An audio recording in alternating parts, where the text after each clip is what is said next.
As a country, the focus going forward is on making sure that we create enough confidence in Ghana for people to look beyond the very obvious attractive investment areas and to look at the services sector, as well as looking at developing other businesses that provide the support to these larger sectors.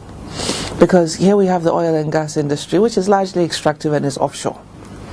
And so to that extent, it's not a major job creator in and of itself.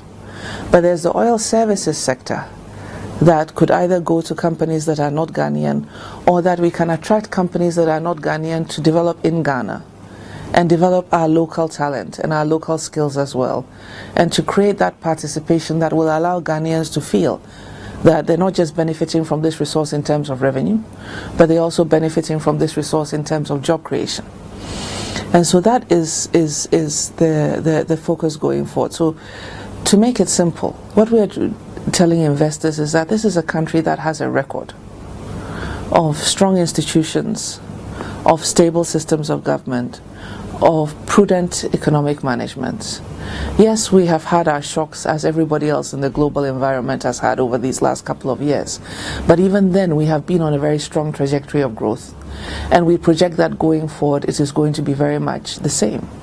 And so this is now the opportunity to be part of what is, I think, the most significant emerging country on the West African coast, and to be part of our growth and development. And doing that and being part of that will definitely be to their company's advantage as well.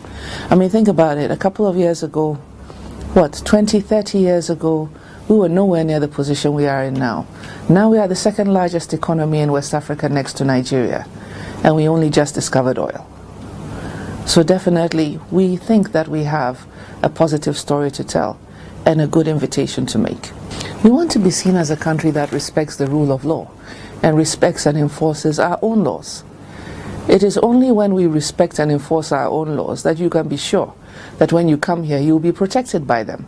And small-scale mining, even though it has, if not managed well, can have negative environmental consequences, because we have a system for engaging small-scale miners, artisanal miners. It was something that by and large we were able to manage.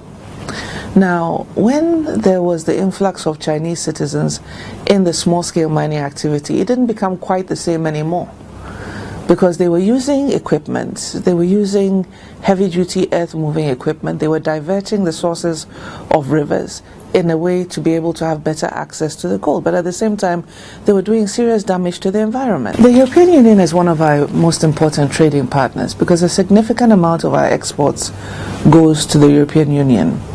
And we also have a significant amount of imports from the European Union, mainly in the form of, but not exclusively, in the form of equipment, capital goods. Market access to the European Union on a duty-free, quota-free basis is important, because it helps to make our products more competitive. As you know, over the last couple of years, the EU has been negotiating with the different regions economic partnership agreements. But economic partnership agreements on a regional basis have also been accompanied by what are called interim economic partnership agreements on a country basis for countries that were not classified as LDCs and therefore could not benefit from the Everything But Arms initiative.